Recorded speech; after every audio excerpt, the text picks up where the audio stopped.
നമ്മുടെ കാഴ്ചപ്പാടുകളൊക്കെ തകിടം മറിയുന്നതായിട്ട് നമുക്ക് തോന്നും. ജനത്തിന്റെ രക്ഷയ്ക്ക് വേണ്ടി തന്റെ സുരക്ഷിതത്വം മാത്രമല്ല, തന്റെ ജീവൻ പോലും അർപ്പിച്ച യേശു നമ്മോട് പറയുന്നത് സമ്പത്ത് കൊണ്ടല്ല മനുഷ്യജീവിതം ധന്യമാകുന്നത്, ദൈവസന്നിധിയിൽ സമ്പന്നരാകാനായിട്ട് പരിശ്രമിക്കണം. കർത്താവ് കൂട്ടിച്ചേർക്കുന്ന ഒരു കാര്യമുണ്ട്. ആരെങ്കിലും സ്വന്തം ജീവൻ രക്ഷിക്കാൻ ആഗ്രഹിക്കുന്നുവെങ്കിൽ അവനത് നഷ്ടപ്പെടുത്തും.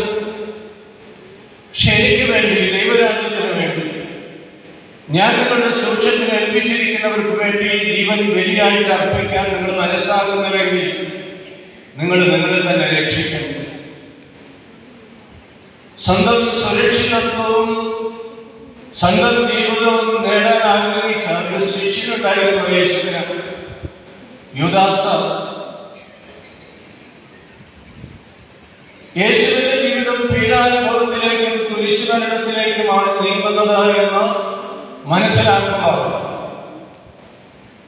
എന്നും ശിഷ്യനായിരുന്നുകൊണ്ട് നേട്ടങ്ങളുണ്ടാക്കാൻ പരിശ്രമിച്ച യൂദാസ് ഒരവസാന തീരുമാനമെടുക്കുന്നു, സ്വന്തം ഗുരുവിനെ പോലും വിറ്റ് കാശാക്കാനായിട്ട്.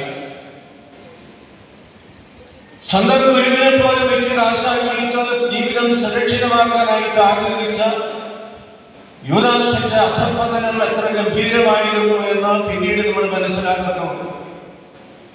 തിന്മയുടെ വഴിയിലൂടെ ഞാൻ നേടിയതൊന്നിനും എന്നെ സംതൃപ്തനാക്കാൻ കഴിയില്ല എന്ന് മനസ്സിലാക്കിയ മനുഷ്യൻ സമ്പാദിച്ചത് മുഴുവൻ വഴിവെക്കിൽ വലിച്ചെറിഞ്ഞിട്ട് നിരാശനായി ഒന്ന് പശ്ചാത്തപിക്കാനുള്ള കൃപ പോലും ലഭിക്കാതെ ജീവിതം അവസാനിപ്പിച്ച കഥയാണ് സുവിശേഷകന്മാർ നമ്മളോട് പറയുക. പക്ഷെ ദൈവപുത്രന്റെ പദവി ഉപേക്ഷിച്ച, ദാസന്റെ രൂപം സ്വീകരിച്ച, നമ്മിലൊരുവനായി നമ്മളിലേക്ക് കടന്നു വന്ന ദൈവപുത്രൻ തന്റെ ജീവിതം കുരിശിൽ ഒരു കുറ്റവാളിയെ പോലെ ആ കുരിശിൽ ആ ജീവിതം അവസാനിക്കുമ്പോൾ അവിടുന്ന് നമുക്കൊക്കെ രക്ഷകനായിട്ട് മാറുകയായിരുന്നു. കാരണം തൻ്റെ ജീവിതം അർപ്പിച്ചത് തനിക്ക് വേണ്ടിയിട്ടോ തൻ്റെ സ്വാർത്ഥ താല്പര്യങ്ങൾക്ക് വേണ്ടിയിട്ടല്ല, തൻ്റെ ജനത്തിന് മുഴുവൻ രക്ഷ നൽകാൻ വേണ്ടിയിട്ടാണ്. ഈശോ തൻ്റെ ജീവിതം അർപ്പിച്ചപ്പോഴാണ് അവിടുന്ന് രക്ഷകനായിട്ട് കുരിശിൽ ഉയർത്തപ്പെടുന്നത്. ശിക്ഷയുടെ അടയാളമായിരുന്നു കുരിശെന്ന, പക്ഷേ കർത്താവ് അതിനെ രക്ഷയുടെ അടയാളമായി ഉയർത്തുന്നു. ആ കുരിശിൽ ഉയർത്തപ്പെടുമ്പോഴാണ് കർത്താവ് വിജയശ്രീലാളിതനായി തീരുന്നത്. ഈശോയുടെ ഈ സ്നേഹ സംസ്കാരമാണ് നമ്മളൊക്കെ ജീവിക്കാൻ ഇന്ന് നമ്മൾ വിളിക്കപ്പെട്ടിരിക്കുക. നമ്മൾ വലിയൊരു ആർത്തിയുടെ ലോകത്തിലാണ് ജീവിക്കുന്നത്. നമുക്കൊക്കെ എന്തോരം കിട്ടിയാലും മതിയാകാത്ത വലിയൊരു ആർത്തിയുണ്ട്.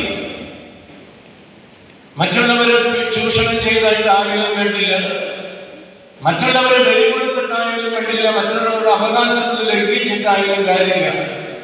എനിക്ക് ഉണ്ടാകണമെന്ന്, എനിക്ക് സമ്പാദിക്കണമെന്ന്, എനിക്ക് അനുഭവിക്കണമെന്ന് ചിന്തിക്കുന്നവരുടെ ഒരു ലോകത്തിൽ വ്യത്യസ്തമായ ഒരു സംസ്കാരം ജീവിക്കാനുണ്ട് എന്ന് തെളിയിക്കാൻ കഴിയേണ്ടവരാണ് ക്രൈസ്തവര്. കർത്താവ് നമുക്ക് നൽകുന്നത് ഒരു സ്നേഹത്തിന്റെ സംസ്കാരമാണ്.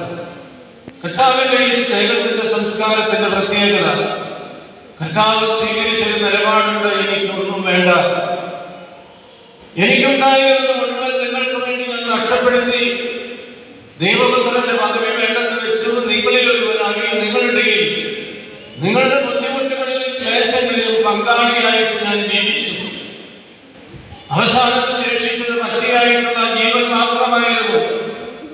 അവസാനം ശിഷ്യന്മാരോട് പറഞ്ഞു, അത് മാത്രമായിട്ട് ഞാൻ എനിക്കായിട്ട് മാറ്റിവെക്കുന്നില്ല, നിങ്ങൾക്ക് വേണ്ടി ഞാൻ ഈ ജീവൻ അർപ്പിക്കുന്നു എന്ന് പറഞ്ഞിട്ടാണ് കാൽവരിയിലേക്ക് യാത്ര പുറപ്പെടുന്നത്.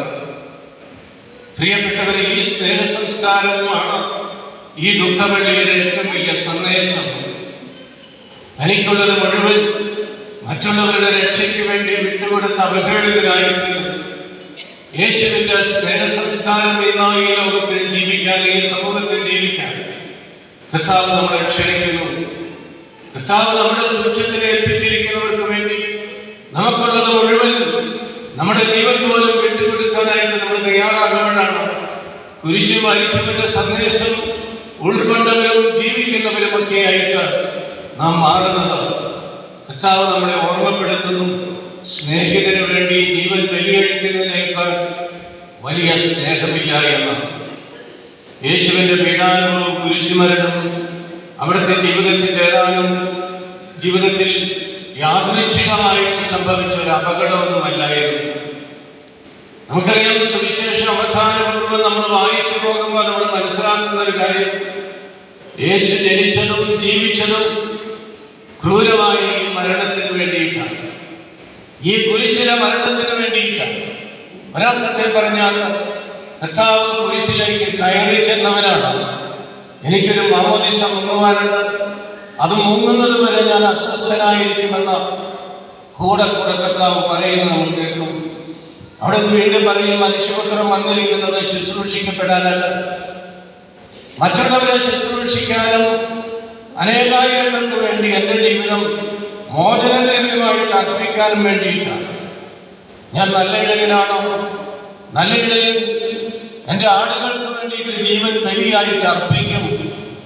എന്നിട്ട് കർത്താവ് പറയുന്ന ഒരു കാര്യമുണ്ട്, അതാരും എന്നിൽ നിന്നും പിടിച്ചെടുക്കുന്നതൊന്നുമല്ല, നിവൃത്തികേട് കൊണ്ടുള്ള ഒരു പീഡാനുഭവമല്ല ഇത്, ഒഴിഞ്ഞു മാറാൻ കഴിയാഞ്ഞിട്ടൊന്നുമല്ല, ഇത് ഞാൻ സ്വമേധയാ വിട്ടുകൊടുക്കുന്നതാണ്.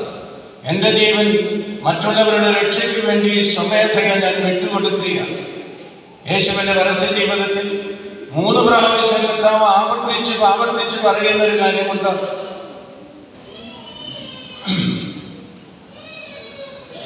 നമ്മൾ ജെറുസലത്തേക്കാണ് പോകുന്നത്. പരസ്യ ജീവിതം മുഴുവനും ജെറുസലത്തേക്കുള്ളൊരു യാത്രയായിട്ടാണ് സുവിശേഷകന്മാർ അവതരിപ്പിച്ചിരിക്കുന്നത്. നിർണായകമായ നിമിഷങ്ങളിൽ ശിഷ്യന്മാരോട് കർത്താവ് പറയുന്നത്, നമ്മൾ ജെറുസലത്തേക്കാണ് പോകുന്നത്. അവിടെ തലസ്ഥാന നഗരിയിൽ എത്തിക്കഴിയുമ്പോൾ മനുഷ്യപുത്രൻ പ്രധാന പുരോഹിതന്മാർക്കും നിയമജ്ഞർക്കും ഏൽപ്പിക്കപ്പെടും.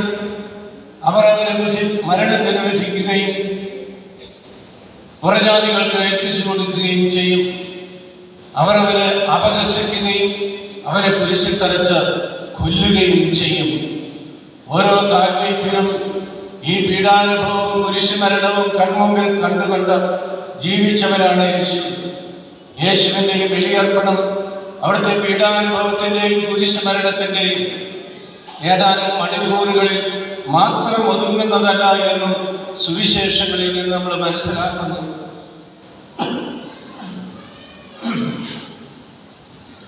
പൗലോസ്ലീഹ നമ്മെ ഓർമ്മപ്പെടുത്തുന്ന ഒരു കാര്യം,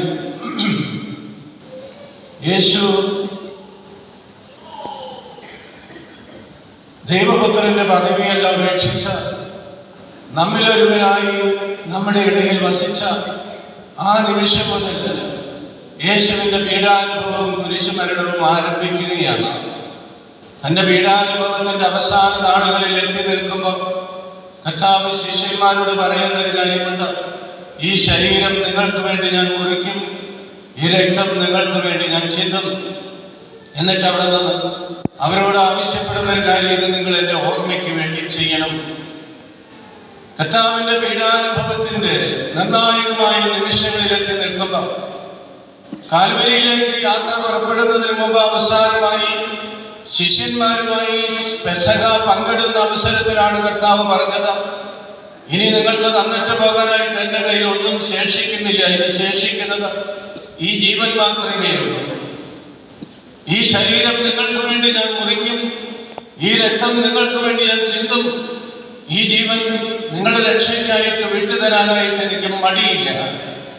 എന്നിട്ട് കർത്താവ് ശിഷ്യന്മാരെ ഓർമ്മിപ്പിക്കുന്ന ഒരു കാര്യമുണ്ട്,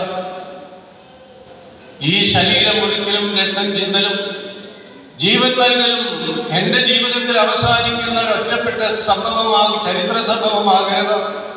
നിങ്ങൾ എവിടെയൊക്കെ ആയിരിക്കുന്നുവോ അവിടെയൊക്കെ ഇത് നിങ്ങൾ ഓർമ്മിക്കണം.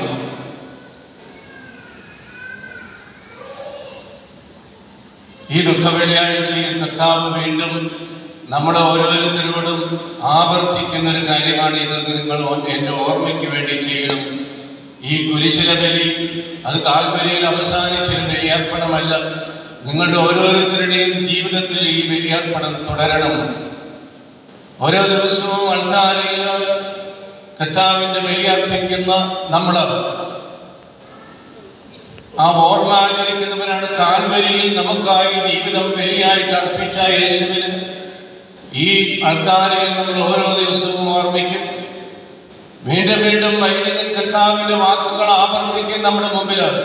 ഇത് നിങ്ങൾക്ക് വേണ്ടി മുറിക്കപ്പെടുന്ന എൻ്റെ ശരീരമാണ്, ഇത് നിങ്ങൾക്ക് വേണ്ടി ചിന്തപ്പെടുന്ന എൻ്റെ രക്തമാണ്, ഇത് നിങ്ങൾക്കുള്ള രക്ഷയ്ക്ക് വേണ്ടി ഞാൻ നൽകുന്ന എൻ്റെ ജീവനാണ് എന്ന്. പക്ഷെ ഇത് അരമണിക്കൂർ കൊണ്ട് ഓർമ്മിച്ച് തീർക്കേണ്ട ഒരു ഓർമ്മയല്ല. കർത്താവ് ഓർമ്മിക്കപ്പെടാനായിട്ട് ആഗ്രഹിക്കുന്നത് അൾത്താരയിൽ മാത്രമല്ല, അൾത്താരയിൽ ദിവ്യബലിയിൽ മാത്രമല്ല. അവിടുന്ന് യഥാർത്ഥത്തിൽ ഓർമ്മിക്കപ്പെടാനായിട്ട് ആഗ്രഹിക്കുന്നത് നമ്മുടെയൊക്കെ ജീവിതത്തിൽ നമ്മളൊക്കെ ജീവിക്കുകയും പ്രവർത്തിക്കുകയും ചെയ്യുന്ന മേഖലകളിലാണ്. ദൈവം നമ്മുടെ സൂക്ഷ്യത്തിന് ഏൽപ്പിച്ചിരിക്കുന്നവർക്ക് വേണ്ടി ഇന്ന് നമ്മൾ ശരീരം മുറിക്കുകയും രക്തം ചിന്തുകയും ജീവൻ നൽകുകയും ചെയ്യുമ്പോഴാണ് യഥാർത്ഥത്തിൽ യേശുവിനെ ഓർമ്മിക്കുന്നവരും യേശുവിനെ ഓർമ്മപ്പെടുത്തുന്നവരുമായിട്ട് നമ്മൾ മാറുന്നത്.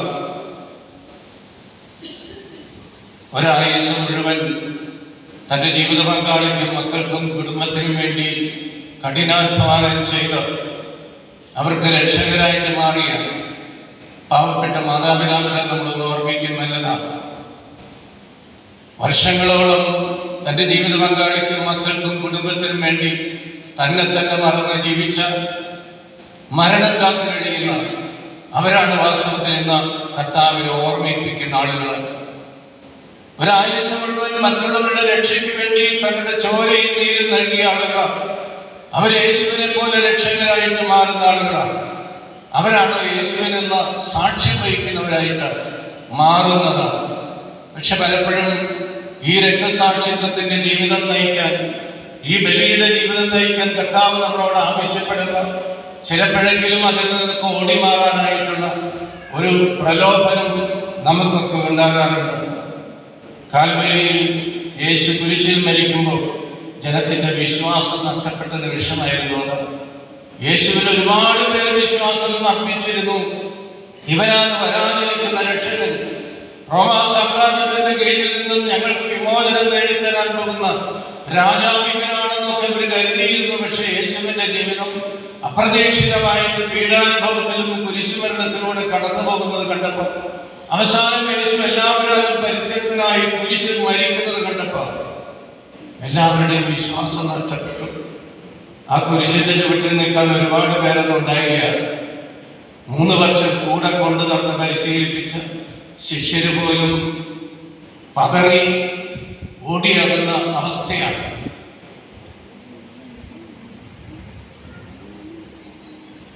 പക്ഷെ ജീവിതത്തിൽ ഒരിക്കലും വിശ്വാസം നഷ്ടപ്പെടാത്ത ഒരമ്മ ദുഃഖിതയാണെങ്കിലും ആ കുരിശിനെ കെട്ടിപ്പിടിച്ച് കരഞ്ഞുകൊണ്ട് നിൽപ്പുണ്ടായിരുന്നു. ഏതാനും ഭക്തസ്ത്രീകളോടുകൂടി ആ അമ്മയ്ക്കാണ് യേശു അവസാനമായിട്ട്, ആ അമ്മയാണ് നമുക്ക് വിശ്വാസികളുടെ അമ്മയായിട്ട് ഏൽപ്പിച്ചു തരുന്നത്. നമുക്കറിയാം, യേശുവിന്റെ ജീവിതം കുരിശിൽ അവസാനിച്ച ജീവിതമല്ല.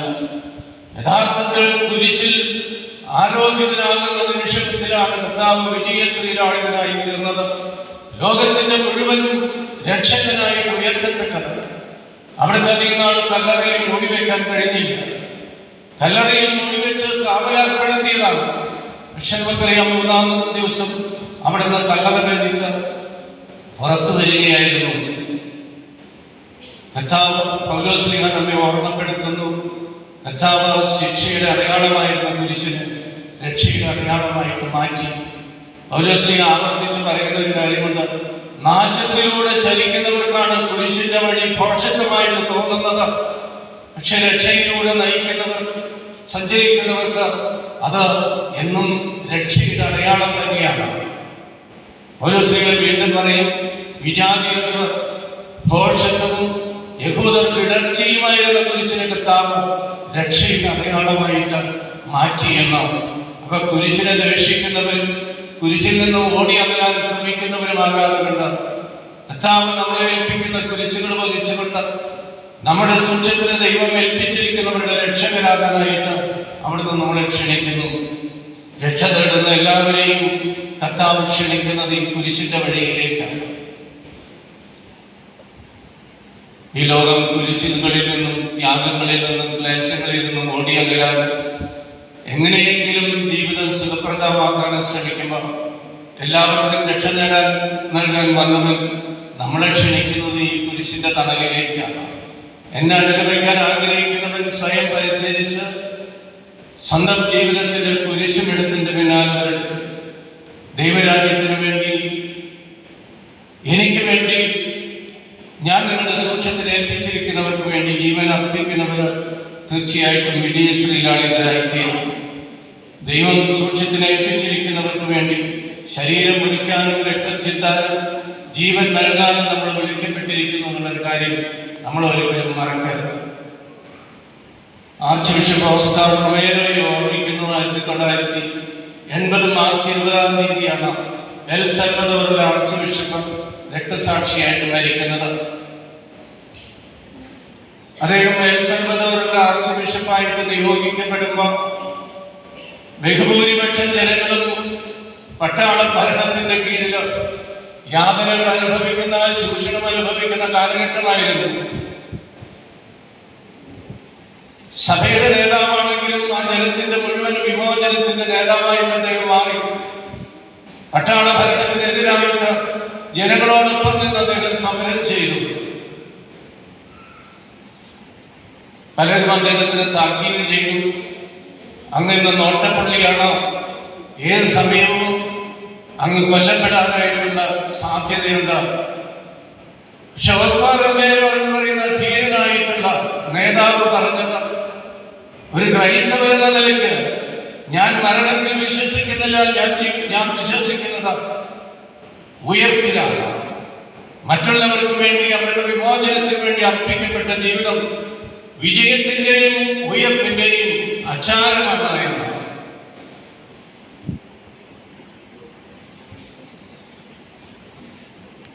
ഒരു മൈതാനിയിൽ വലിയൊരു ജനാവലിയോടൊപ്പം ബലിയർപ്പിച്ചുകൊണ്ടിരിക്കുമ്പോൾ ഗവൺമെന്റിന്റെ ഒരു പട്ടാളക്കാരന്റെ വെടിയേറ്റ് ആൾത്താരയിൽ തന്നെ വീണ് അദ്ദേഹം മരിക്കുകയായിരുന്നു. 1980 മാർച്ച് 20 എൽ സൽവദോറിലെ അദ്ദേഹം പറഞ്ഞു, എന്നെ കൊല്ലാനായിട്ട് ആഗ്രഹിക്കുന്നവർ അതിൽ വിജയിച്ചാൽ ഞാൻ ഈ എൽ സൽവദോറിലെ പാവപ്പെട്ട മനുഷ്യരുടെ ഹൃദയങ്ങളിൽ ഉയർത്തെഴുന്നേൽക്കും. ഓസ്കാർ റൊമേരോയുടെ പേര് മായ്ച്ചു കളയാൻ കഴിയുമെന്ന് ആരും ധരിക്കരുത് എന്ന്. പ്രിയപ്പെട്ടവരുടെ, മറ്റുള്ളവരുടെ രക്ഷയ്ക്ക് വേണ്ടി, വിമോചനത്തിന് വേണ്ടി ജീവൻ അർപ്പിച്ചവരുടെ കഥയാണ് ഇത്. പക്ഷെ നമുക്ക് കർത്താവ് നമ്മളെ കുരിശിന്റെ വഴിയിലേക്ക് ക്ഷണിക്കുമ്പോഴും, ഈ കുരിശിന്റെ വഴിയിൽ കർത്താവിനെ പിൻചെല്ലാനായിട്ട് നമ്മളോട് ആവശ്യപ്പെടുമ്പോഴും, ഈ കുരിശിന്റെ വഴിയിൽ നിന്നും മാറി നടക്കാനാണ് ക്രിസ്തു ശിഷ്യർക്ക് എന്നും പ്രലോഭനം. കർത്താവിനുണ്ടായ പ്രലോഭനത്തെ കുറിച്ച് നമ്മൾ ഓർമ്മിക്കുന്നുണ്ട്. 40 ദിവസം ഉപവാസത്തിന് ശേഷം, മരുഭൂമിയിലെ ഉപവാസത്തിന് ശേഷം തന്റെ പരസ്യ ജീവിതം ആരംഭിക്കാൻ പോകുന്ന യേശുവിന് പ്രലോഭനമുണ്ടായി എന്നാണ് നമ്മൾ വായിക്കുന്നത്. യേശുവിനുണ്ടായ പ്രലോഭനം എന്തായിരുന്നു? എളുപ്പവഴി തേടാനായിട്ടുള്ള പ്രലോഭനമായിരുന്നു. പ്രലോഭനത്തിനവരോട് ചോദിക്കുന്നത്, എളുപ്പവഴികളുള്ളപ്പോൾ നീ എന്തിനെ ഈ കുരിശിന്റെ വഴി തിരഞ്ഞെടുക്കണം? ജനത്തിന് രക്ഷ നൽകാൻ നിനക്ക് ഈ കല്ലുകളെ അപ്പമാക്കാൻ കഴിയുന്നവരാണ്. ഈ ദേവാലയത്തിന്റെ ഗോപുരത്തിൽ നിന്ന് ചാടി ജനങ്ങളെ അമ്പരപ്പിക്കാൻ കഴിയുന്നവരാണ്. പക്ഷെ നീ എന്തിനാ എളുപ്പവഴികൾ വിട്ട് ഈ ക്ലേശകരമായ വഴി സ്വീകരിക്കണം? യേശു പ്രലോഭനത്തിന് വഴങ്ങിയവനല്ല എന്ന് നമുക്കറിയാം. എളുപ്പവഴികൾ ഇല്ലാഞ്ഞിട്ടല്ല അവിടുന്ന് ഏറ്റെടുത്തത് ഏറ്റവും ക്ലേശകരമായ ഈ കുരിശിന്റെ വഴി തന്നെയാണ്. യേശുവിന്റെ ഈ പ്രലോഭനം നമ്മുടെ ഓരോരുത്തരുടെയും ജീവിതത്തിൽ ഉണ്ടാകാവുന്ന പ്രലോഭനമാണ്. എളുപ്പവഴികളിലൂടെ സമ്പാദ്യമുണ്ടാക്കാൻ, എളുപ്പവഴികളിലൂടെ സുഖഭോഗങ്ങൾ നേടാൻ, എളുപ്പവഴികളിലൂടെ എല്ലാത്തിനും ക്രിയ ചെയ്യാനായിട്ടുള്ള വലിയൊരു പ്രലോഭനം എന്ന് നമ്മുടെയൊക്കെ ഹൃദയങ്ങളിലുണ്ട്. പക്ഷെ കർത്താവ് നമ്മളെ ഓർമ്മിപ്പിക്കുന്ന ഒരു കാര്യം, വഴിവിട്ട് സത്യത്തിന് വിരുദ്ധമായിട്ട് യൂദാസ് എപ്പോഴും ഓർമ്മിക്കും, അനീതിയിലൂടെ നേടിയതൊന്നിനും സമാധാനം തരാനായിട്ട് ആവില്ലായിരുന്ന ശിഷ്യപ്രമുഖനായ പത്രോസ് ഒരിക്കൽ കുരിശിന്റെ വഴിയിൽ നിന്ന് മാറി നടക്കാൻ യേശുവിനെ പ്രേരിപ്പിച്ചു. നമ്മൾ ജെറുസലത്തേക്കാണ് പോകുന്നത്. ജെറുസലത്ത് മനുഷ്യപുത്രൻ പീഡിപ്പിക്കപ്പെടാൻ പോകുന്നു, അവിടെ വെച്ച് അവൻ കൊല്ലപ്പെടാൻ പോകുന്നു എന്ന് കേട്ടപ്പോൾ ശിഷ്യപ്രമുഖനായ പത്രോസ് പതറി. പത്രോസ് തടസ്സം നിന്നു എന്നാണ് പറയുക. പത്രോസ് പറഞ്ഞു, കർത്താവേ, അങ്ങനെയൊന്നും സംഭവിക്കില്ല, അങ്ങനെയൊന്നും സംഭവിക്കാൻ ഞങ്ങൾ അനുവദിക്കില്ല. പക്ഷെ കർത്താവ് പത്രോസിന്റെ വാക്കുകൾ കേട്ട് സന്തോഷിക്കുകയല്ല, അവനെ മാറ്റി നിർത്തി അവനെ വിളിച്ചത് സാത്താനെ ദൂരെ പോകുക എന്നാണ്. കാരണം ആദ്യത്തെ പ്രലോഭകൻ സാത്താന്റെ ഓർമ്മയാണ് പത്രോസിന്റെ വാക്കുകൾ കർത്താവിന്റെ ഹൃദയത്തിൽ ഉണർത്തിയത്. ദൈവികമായ തന്റെ പദ്ധതികൾക്ക് തടസ്സം നിൽക്കുന്നവൻ പ്രലോഭകനാണ്. യേശുവിനെ സംബന്ധിച്ച് അവൻ സാത്താനാണ്. ശിഷ്യപ്രമുഖനായ പത്രോസിനെ പോലും കർത്താവ് തള്ളി മാറ്റുന്നത് നമ്മൾ കാണും. യേശുവിന്റെ ഈ കുരിശിന്റെ വഴിയിലൂടെ തന്നെ നടന്നേ മതിയാകും. യേശു പൗലോസ്ലീഹ പറയുന്നത്, യേശുവിന്റെ ജീവൻ നമ്മളിൽ പ്രത്യക്ഷപ്പെടണമെങ്കിൽ യേശുവിന്റെ സഹനവും മരണവും എന്നും നമ്മുടെ ജീവിതത്തിൽ വഹിക്കുന്നവരാകണം നമ്മളാണ്. ഏതെങ്കിലും തരത്തിൽ യേശുവിന്റെ സഹനത്തിലും മരണത്തിലും പങ്കുകാരാകാൻ നമുക്ക് കഴിയുന്നില്ല എങ്കിൽ യേശുവിന്റെ ജീവൻ ഒരിക്കലും നമ്മളിൽ പ്രത്യക്ഷപ്പെടില്ല എന്നാണ് അദ്ദേഹം പറയുന്നത്. എന്നിട്ട് പൗലോസ്ലീഹ റോമാക്കാർക്ക് എഴുതിയ ലേഖനം 6-ാം അധ്യായം 5-ാമത്തെ വാക്യത്തിൽ പറയുന്നു, അവന്റെ മരണത്തിന് സദൃശ്യമായ ഒരു മരണത്തിൽ നാം അവനോട് ഐക്യപ്പെട്ടവരാണെങ്കിൽ അവന്റെ പുനരുത്ഥാനത്തിന് സദൃശ്യമായ ഒരു പുനരുത്ഥാനം നമുക്കുമുണ്ടാകും. ഇന്ന് വളരെ ഭക്തിപൂർവം ഈ ദുഃഖവെള്ളിയുടെ തിരുക്കർമ്മങ്ങളിലും വിലാപയാത്രയിലും നമ്മൾ പങ്കെടുക്കുമ്പോൾ നമ്മുടെയൊക്കെ മനസ്സിലിരിപ്പ് എന്താണ്? നമ്മുടെയൊക്കെ മനോഭാവം എന്താണ്? ജെറുസലം നഗരിയിലെ ഭക്തസ്ത്രീകൾ, ആ ഭക്തസ്ത്രീകൾ മാത്രമാണ് കുരിശിന്റെ വഴി കാൽവരിയിലേക്കുള്ള വിലാപയാത്രയിൽ യേശുവിനെ ആശ്വസിപ്പിക്കാൻ വന്നത്. അവര് യേശുവിന് വേണ്ടി കരഞ്ഞു. പക്ഷെ തന്നെ ആശ്വസിപ്പിക്കാനും തനിക്ക് വേണ്ടി വേദനിക്കാനുമായിട്ട് അവിടെ വന്ന സ്ത്രീകളോട് കർത്താവ് പറഞ്ഞത്, എന്നെ ഓർത്ത് നിങ്ങൾ ആരും കരയില്ല, നിങ്ങളെയും നിങ്ങളുടെ മക്കളെയും ഓർത്ത് കരയണം. കാരണം ഞാൻ ഈ ലോകത്തിലേക്ക് വന്നത് ഇതിന് വേണ്ടിയിട്ടാണ്, ഈ പീഡാനുഭവത്തിനും കുരിശുമരണത്തിനും വേണ്ടിയിട്ട്. ഇതെന്റെ ജീവിതത്തിൽ ഉണ്ടായ ഒരു അത്യാഹിതമെന്നല്ല, ഇത് ഞാൻ ഏറ്റെടുത്തതാണ്. ഇത് ഞാൻ ഏറ്റെടുത്ത ദൈവിക പദ്ധതിയുടെ പൂർത്തീകരണത്തിന്റെ ഭാഗമാണ്. എന്നെ ഓർത്ത് നിങ്ങൾ ആരും കരയില്ല, സഹതപിക്കില്ല. ഇന്ന് യേശുവിന് വേണ്ടി സഹതപിക്കാനും യേശുവിന് വേണ്ടി കരയാനും ഒക്കെയാണ് നമ്മളിന്ന് ഇവിടെ വന്നിരിക്കുന്നതെങ്കിൽ യേശു നമ്മളോട് ഇത് തന്നെ പറയും, എന്നെ ഓർത്ത് നിങ്ങളാരും കരയില്ല, നിങ്ങളെയും നിങ്ങളുടെ മക്കളെയും ഓർത്ത് കരയില്ല. തന്നെ മറന്ന മുഴുവനായിട്ടും നമ്മുടെ രക്ഷയ്ക്ക് വേണ്ടി വിട്ടുതന്ന യേശുവിൻ്റെ ആ ചൈതന്യം, യേശുവിൻ്റെ അരൂപി ഇനിയും നമ്മളിൽ രൂപം കൊണ്ടിട്ടില്ല എങ്കിൽ, കാൽവരിയിൽ നമുക്ക് വേണ്ടി മരിച്ച യേശു ഇനിയും നമ്മളിൽ നമ്മുടെ ഇടവക സമൂഹത്തിലും ഒന്നും ജനിച്ചിട്ടില്ല എങ്കിൽ, ജീവിക്കുന്നില്ല എങ്കിൽ, വാസ്തവത്തിൽ അതോർത്താണ് നമ്മളൊക്കെ വിലപിക്കേണ്ടത്, അതോർത്താണ് നമ്മളൊക്കെ കരയേണ്ടത്. ഒരുപാട് മനുഷ്യർ ഇന്നും യേശുവിനെ പോലെ പീഡിപ്പിക്കപ്പെടുന്നവരെ നമ്മുടെ ചുറ്റുപാട് നമുക്ക് കാണാൻ കഴിയും. ക്രൂരമായിട്ട് ചൂഷണം ചെയ്യപ്പെടുന്ന ആളുകൾ, അന്യായമായിട്ട് വിധിക്കപ്പെടുന്ന ആളുകൾ, മറ്റുള്ളവരുടെ ക്രൂരത അനുഭവിക്കേണ്ടി വരുന്ന ആളുകൾ, ഇപ്പോഴും പട്ടിണി കിടക്കേണ്ടി വരുന്ന ആളുകൾ, സ്വന്തം കുറ്റം കൊണ്ടല്ലാതെ കണ്ട് തെരുവീതിയിൽ അത്തിയുറങ്ങേണ്ടി വരുന്ന ആളുകൾ, ഇവരെയൊക്കെ ഓർത്താണ് വാസ്തവത്തിൽ നമ്മളിന്ന് കരയേണ്ടത്. കാരണം എല്ലാവർക്കും രക്ഷ നൽകാൻ വന്ന യേശുവിൻ്റെ ആ രക്ഷ എല്ലാവരിലേക്കും എത്തിക്കാൻ നമുക്ക് കഴിയാതെ പോയിട്ടുണ്ട് എന്നുള്ളതോർത്ത് നമ്മളൊക്കെ ദുഃഖിക്കുകയും അതോർത്ത് നമ്മൾ ഖേദിക്കുകയും ചെയ്യേണ്ട ദിവസമാണ്. മറ്റുള്ളവരുടെ രക്ഷയ്ക്കായി കുരിശിൽ ജീവനർപ്പിച്ച യേശുവിൻ്റെ അരൂപി ഇനിയും നമ്മളിൽ വളർന്നിട്ടില്ല എങ്കിൽ ഈ ദുഃഖവെള്ളി അതിനുള്ളൊരു ദിവസമാക്കി മാറ്റാനായിട്ട് നമുക്ക് സാധിക്കണം. ഈ കുരിശിലേക്ക് ഉറ്റുനോക്കുമ്പോഴാണ് യേശു നമുക്ക് ആരായിരുന്നു എന്ന് ആത്മാർത്ഥമായിട്ട് നമുക്ക് മനസ്സിലാകുന്നത്. ഈ കുരിശിന്റെ ചുവട്ടിൽ നിന്നുകൊണ്ട് ധ്യാനപൂർവ്വം യേശുവിന്റെ കണ്ണുകളിലേക്ക് ഉറ്റുനോക്കുമ്പോഴാണ് നമ്മൾ ആരായിരിക്കണമെന്നാണ് ഈ കുരിശിൽ മരിച്ചവർ ആഗ്രഹിക്കുന്നത് എന്ന് നമുക്ക് മനസ്സിലാക്കാനായിട്ട് സാധിക്കും. ഈ ദുഃഖവെളിയിൽ ഈ കുരിശിന്റെ താഴെ നിന്ന് യേശുവിന്റെ കുരിശിലേക്ക് ഉറ്റുനോക്കുമ്പോൾ നമുക്ക് ആ നല്ല കള്ളനെ പോലെ കർത്താവേ നീ എന്നെ ഒന്ന് ഓർക്കണമേ എന്ന് പ്രാർത്ഥിക്കാൻ കഴിയണം. 4 വശത്തു നിന്നും വെല്ലുവിളികൾ ഉയരുന്ന സമയമായിരുന്നു അത്. നീ ദൈവപുത്രനാണെങ്കിൽ നിന്നെ തന്നെ രക്ഷിക്കൂ, നീ ഇറങ്ങി വരുമോ എന്ന് പറഞ്ഞ കുരിശിലേക്ക് ഇവർ വെല്ലുവിളിക്കുമ്പോൾ ഇടതുവശത്ത് യേശുവിനോടൊപ്പം തറയ്ക്കപ്പെട്ടു കള്ളൻ യേശുവിനെ വെല്ലുവിളിക്കുന്നു, നീ ദൈവപുത്രനാണെങ്കിൽ നിന്നെ രക്ഷിക്കുക, ഞങ്ങളെയും രക്ഷിക്കുക എന്ന് പറയുന്ന നിമിഷത്തിൽ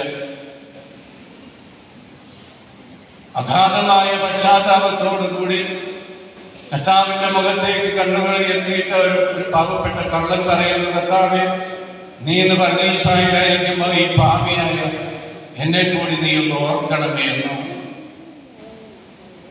ഒറ്റ നിമിഷം പോലും വൈകിയില്ല. കർത്താവ് ഉടനെ തന്നെ അവർ വാഗ്ദാനം നൽകുന്നു, നീ എന്നോട് കൂടി പരദീസായിലായിരിക്കുമെന്ന് നിനക്ക് ഞാൻ വാഗ്ദാനം നൽകുന്നു എന്നാണ് പറഞ്ഞത്. വാക്ക് കൊടുക്കുകയും ഇതുപോലെ തന്നെ ഈ കുരിശിന്റെ ചുവട്ടിൽ നിന്ന് കർത്താവിന്റെ മുഖത്തേക്ക് ഉറ്റുനോക്കി പത്രോസിനെ പോലെ നമുക്കൊന്ന് പറയാൻ കഴിയണം, കർത്താവേ നീ എന്നെ ഒന്ന് നോക്കണമേ.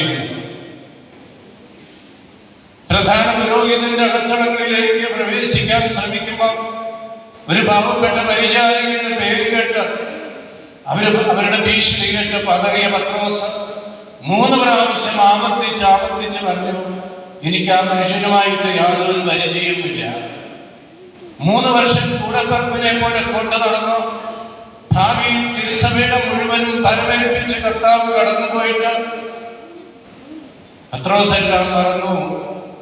സ്വന്തം ജീവിതത്തിന് ഭീഷണി ഉണ്ടായപ്പോഴെല്ലാം മറന്നിട്ട് പറഞ്ഞു, എനിക്ക് ആ മനുഷ്യനെ അറിയ പോലുമില്ല.